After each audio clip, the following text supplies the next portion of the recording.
I'm David Gafford with the Barbecue Lab, and it's time to take an in-depth look at the Solo Stove Bonfire stainless steel fire pit. I'll show you how it works, who it's for, and the tricks that I've learned with it coming up.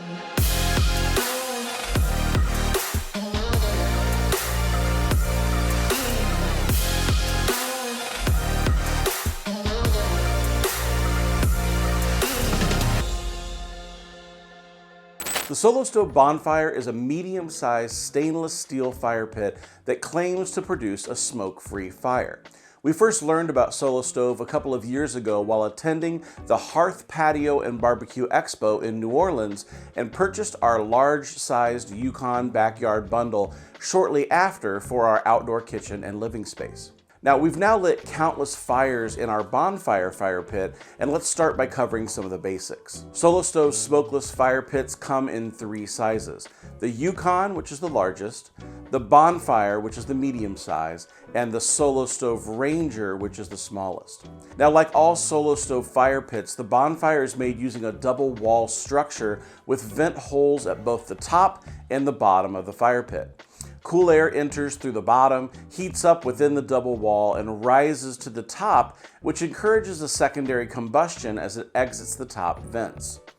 Now, there are holes in the ash pan at the bottom of the burn chamber, allowing ash to fall through, preventing it from clogging the flow of air. Now, this continuous supply of air results in a more complete combustion and a hotter fire with little to no smoke. The removable fire ring keeps the fire centered and even. Now, the Bonfire measures 19.5 inches side to side and is 14 inches tall. It weighs 20 pounds and is made of 304 stainless steel. Now, the Bonfire also comes with a lifetime warranty. So, what comes in the box when you order a Bonfire?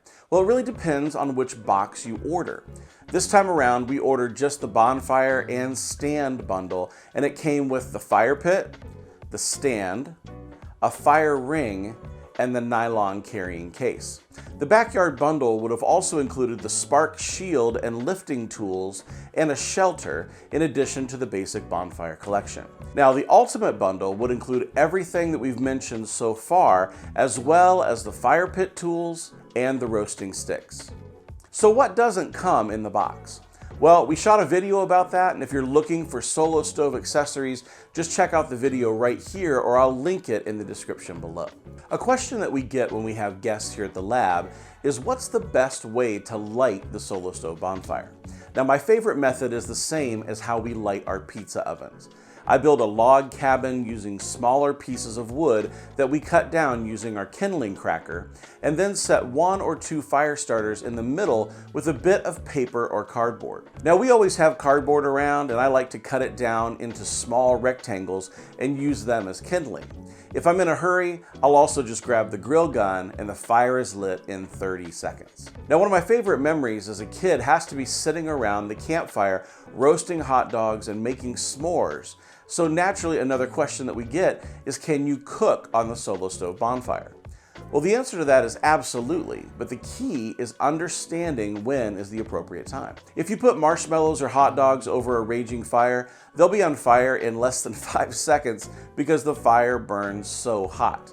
Now, we like to wait until the fire has died down a bit to cook at temperatures that won't instantly burn while we're cooking. Now, the first time you light up your bonfire, you'll likely think, man, this would be great to sear a steak on, because this fire pit gets really hot, and I mean really hot, like 1,000 degrees Fahrenheit and then some. Now, Solo Stove apparently has heard us and agreed, because they've released their cooking systems in the last year or so, which gives you the option of a grill, a griddle, or a wok to set on top of your fire pit.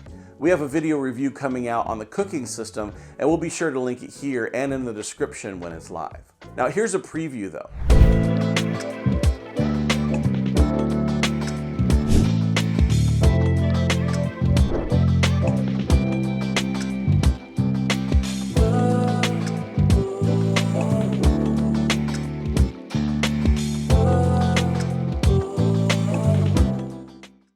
Now, can you use a Solo Stove Bonfire on a wood deck?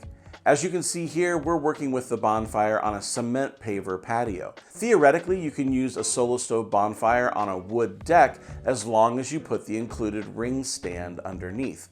While the stand does protect the surface directly below the fire pit, sparks and embers do on occasion pop out of the fire pit and land wherever the wind blows. So do use caution if your deck is wood or your patio furniture is a little too close to the fire. While the ash pan does act as a bit of a heat shield, reducing the heat transfer from the burn chamber to the ground beneath, the best way to prevent your bonfire from burning the surface it's sitting on is to elevate your fire pit. We use the Solo Stove stand every time we light up our bonfire, and we haven't had any discolorations on patio or grass. So let's talk about the size of the bonfire for a minute here. This is the bonfire, and this is the larger Yukon.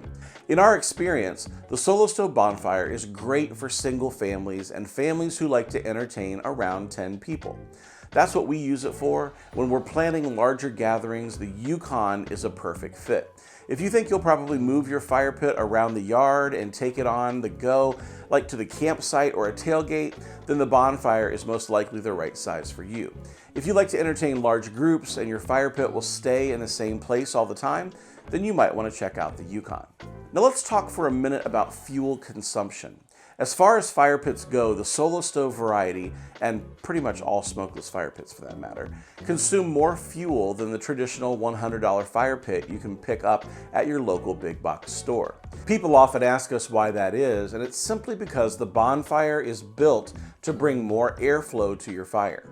Air holes in the bottom of the fire pit bring oxygen to the base of the fire, encouraging airflow up and around through the perforated floor and directly into the fire. Think about it this way. If you were to take a hairdryer and push more air through a lit log, it would burn faster and there would be less smoke. That's kind of the principle of the smokeless fire pit. More oxygen surrounding the fire and drafting from the bottom up means that the wood just burns faster. Well, how much faster exactly? Well, that depends on the size of the wood that you're burning, how much wood you already have on the fire, how many coals are on the bottom of the coal bed, the wind, and more parameters than I care to try and evaluate.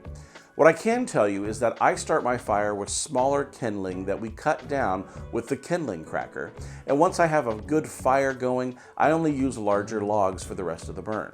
Larger logs burn much slower than smaller kindling, and once you get a fire really going, it will burn through kindling in just a matter of seconds. Larger logs will last much longer, and we see that it takes 1 to 2 hours to fully consume a larger log on this fire pit. Now, the type of wood matters here as well. We only burn hardwood logs in our Solo Stove, and they last easily twice as long as softwood logs, and we source our wood by the rick from local suppliers. Solo Stove has gained a name for itself by using the tagline, "The Smokeless Fire Pit." The question is, will there be smoke when you use a bonfire? The answer lies in how you use the fire pit. Are you using dry hardwoods that have been properly seasoned? Well, that's the first requirement. Is your firewood at or below the top of your fire pit opening? That's another must-have to get rid of the smoke. Now, the last thing you need to ensure it's smokeless is to build a large enough fire. Now, you don't have to fill the bonfire all the way to the top, but you do need to make sure that there's enough wood inside to have a healthy fire. If you can meet all three of these criteria, you will have a smokeless fire pit experience with the bonfire. Now, one thing I'll mention is that when I'm lighting up the fire and getting it going in the first 15 minutes, it's not smokeless at that point. As logs are being lit and the fire is expanding to all the wood in the fire pit, there will be smoke. But once things are ablaze, the smoke will go away and you can enjoy an evening by the fire pit without needing to go inside and shower to get the smoke smell off. Now, one of the things that the bonfire can do that none of my previous big box store fire pits could is create a secondary burn. To quote my 12-year-old, watching the secondary burn in our bonfire is so satisfying. Well, and she's not wrong. There's certainly something mesmerizing about watching the secondary combustion of preheated oxygen shooting out of the vent holes along the top of the burn chamber. It's a lot of fun, and our guests always love it when it happens. Now, cleaning out the bonfire after a fire means picking up the fire pit, taking it to wherever you dump ash, which for us happens to be our garden, and turning it over for all the ash to fall out. It's not a big deal since the Bonfire only weighs 20 pounds, but when you look at the larger Yukon model, it's a bigger deal. I always clean out the Bonfire after every fire before I light up another one to make sure that the airflow isn't blocked and it can work as designed. One thing that surprised me when I first emptied our Solo Stove is how little ash is left after a fire. The wood used in a Solo Stove is fully consumed and there's rarely anything left other than feather light ash. It's fascinating. Now, when it comes to the heat that the Bonfire puts out when compared to a traditional big box store fire pit, there's less heat at lower seating areas. The heat is distributed in a conical shape upwards from the top of the fire pit, which means if you're sitting lower than the top of the fire pit, you won't feel as much heat as a traditional pit from a big box store. Now, Solo Stove has already released their heat deflector add-on that dramatically warms these lower zones, but it's important to note that without the deflector, there's the potential for less heat in lower areas. Now, we personally haven't had issue with the amount of heat the Bonfire puts out when we're sitting around it. Now, we're not using it in the middle of winter with snow on the ground either, so the setting certainly matters. So here's the question that everyone wants to know. Is the Solo Stove Bonfire worth it? In my experience, the Bonfire is definitely worth the investment. The lifetime warranty means this is the last fire pit that I'll need to buy.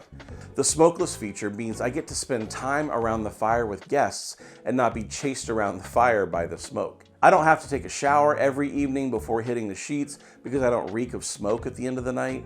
It doesn't mark up my patio or my lawn, and the stainless steel design looks high-end and matches the look and feel of our outdoor kitchen. To me, the Bonfire is 100% worth it, and I recommend it to anyone who's in the market for a smokeless stainless steel fire pit.